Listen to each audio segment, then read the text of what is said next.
સુરતમાં 12,000 રાજસ્થાની માતા અને દીકરીઓએ ઘુમર નૃત્ય કરી વર્લ્ડ રેકોર્ડ બનાવ્યો છે.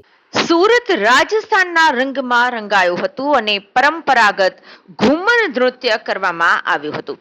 સુરતમાં રાજસ્થાની સમાજના ઘણા લોકો વર્ષોથી વસવાટ કરે છે, ત્યારે વતનથી દૂર લોકોએ રાજ્યના સ્થાપના દિવસની ઉજવણી કરી હતી અને વર્લ્ડ બુક ઓફ રેકોર્ડ્સમાં સ્થાન મેળવ્યું હતું. સુરત શહેરમાં રાજસ્થાનના સ્થાપના દિવસની ઉજવણી કરવામાં આવી હતી, જેમાં રાજસ્થાન સમાજની એક સાથે 12,000 મહિલાઓએ ઘુમર નૃત્ય કરીને 2 રેકોર્ડ સર્જ્યા હતા, જેમાં એક છે book of world record London અને બીજો છે ગુજરાત બુક ઓફ રેકોર્ડ્સ. બંનેમાં સ્થાન મેળવ્યું હતું. ખાસ ગોડાદરા વિસ્તારમાં ચૈત્રી નવરાત્રીના પહેલા દિવસે આ આયોજન કરવામાં આવ્યું હતું. 5 વર્ષની દીકરીથી લઈ 80 વર્ષના વૃદ્ધોએ આ આયોજનમાં જોડાયા હતા અને ઉત્સાહભેર ભાગ લઈ અનોખું વાતાવરણ સર્જ્યું હતું.